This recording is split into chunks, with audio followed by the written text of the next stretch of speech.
Sahabat semua, mohon maaf kalau beberapa video dan tulisan ke depan agak kembali ke 50 video awal cara cerdas bernegara sekitar 1,5 tahun yang lalu. Karena saya yakin sahabat tidak sempat mengikutinya karena kita baru kenalan atau Anda baru bergabung sebagai teman sosial medianya dengan si Bosman. Bagi yang menonton beberapa video terakhir misalnya, yang nggak paham belas apa dan siapa isi serial cara cerdas bernegara ini. Lalu seperti kebiasaan orang yang tidak suka baca, langsung ambil kesimpulan. Bosman anti pemerintah, anti Tiongkok, anti kebijakan bernegara saat ini. Bosman kerjanya ancu-ancuin pejabat dan misu-misu. Jawa Timurannya nggak sopan. Oh iya, maaf banget. Ya aslinya Bosman itu mengatakan ancu-ancu itu memang gitu kalau Anda paham budaya Jawa Timuran. Hal seperti ini bahasa biasa sebenarnya. Tapi kalau Anda dari Jawa Tengah aja atau seperti pejabat sekarang yang santun, Jawa Timuran itu kesannya kurang ajar. Kembali ke pertanyaan anti pejabat. Jawabannya apa? Iya, saya anti komunis Tiongkok, anti BUMN Tiongkok, namun tidak anti dengan swasta Tiongkok dan tidak anti dagang bebas atau fair trade dengan negara manapun,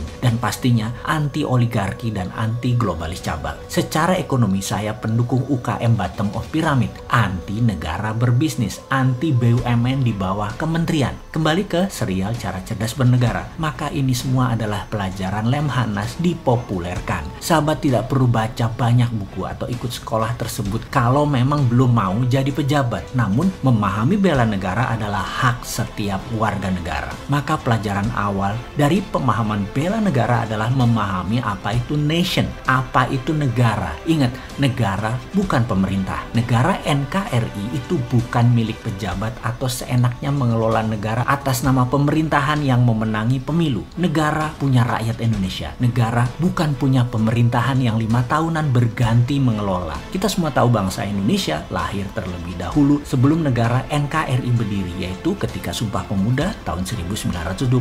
Barulah negara NKRI berdiri di tahun 1945. Dan pemerintahan, ya periode sekarang periode Pak Jokowi, itulah pemerintah. Karena itu segala hal mengenai kebijakan kalau merugikan atau ada kecenderungan merugikan negara, kita ingatkan, dan itu adalah hak setiap warga negara. Caranya ada dengan demo teriak-teriak, ada lewat udara ala Bosman. Kalau warga negara punya hak, maka nation, negara juga punya hak-hak tersebut disebut namanya nation right. Nation right lebih tinggi dari human right. Hal ini sering disalahartikan dan bisa disalahgunakan oleh pemerintahan yang otoritarian atau cenderung menggunakan kekuatan hukum untuk menghukum hal yang tidak sesuai dengan maunya kebijakan pemerintah. Tipis memang kekuatan demokrasi terpimpin Pancasila dengan demokrasi ala barat dengan bernegara otoritarian yang kebanyakan adalah komunis, atau demokrasi yang dipelintir ala negara masing-masing. Singapura gitu-gitu bukan negara demokrasi 100% ala barat. Singapura punya gaya pemerintahan sendiri, gak boleh beda dengan pejabat atau penguasanya rakyatnya. Mana ada sih yang berani teriak berbeda di Singapura? Malaysia sama juga, tipis-tipis dengan Singapura. Sekali lagi, tidak ada yang sempurna negaranya, namun pemerintahan adalah kesepakatan-kesepakatan yang berlaku disepakati oleh pengelola negara masing-masing. Filipina karena Duterte-nya koboi, lain lagi kelola negaranya.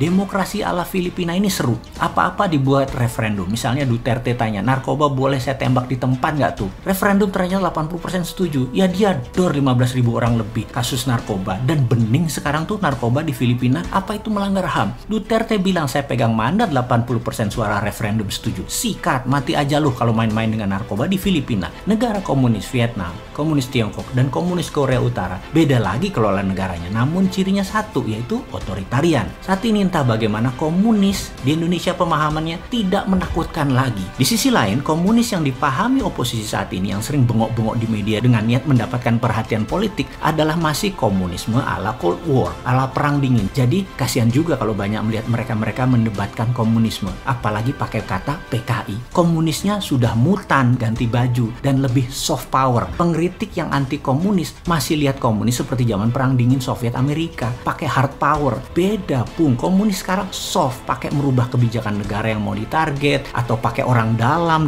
tanda petik. Perangnya beda, mainnya lebih cantik mereka sekarang. Jangan teriak model tahun 60-70-an zaman James Bond, zaman Cold War. Beda sekarang komunisnya. Yang menjabat sekarang Podo nggak pahame, karena itu kena jebakan dimainkan soft power. Lucu ya, yang mengkritik salah ilmu ketinggalan zaman, yang dikritik sama sekali nggak paham karena kesumpel cuan. Karena itu terlihat nggak nyambung kalau ngomong di media massa mainstream yang memang bukan solusi, tapi yang memang cari sensasi. Satu teriak PKI, yang satu kerjasama dengan negara komunis sebagai business as usual. Ini semua tidak akan terjadi kalau paham apa itu nation threat. Jadi apa itu ancaman bernegara? Kita tanya pejabat sekarang yuk. Ini perusahaan asing BUMN Tiongkok mengenduk tambang sumber daya alam di Sulawesi, masuk ancaman nasional apa tidak? Hutang negara setiap tahun naik, itu nation threat apa bukan? Impor yang tidak bisa terselesaikan selama 7 tahun menjabat ini yang naik terus kebutuhannya, itu nation threat bukan? Kalau bukan ya lanjutkan. Kalau ancaman mana solusinya? Ngomong-ngomong, adakah lembaga di negara ini yang menentukan ancaman saat ini ya di Indonesia? Kok nggak ada suaranya? Apa memang nggak ada atau tidak punya kemampuan bernegara?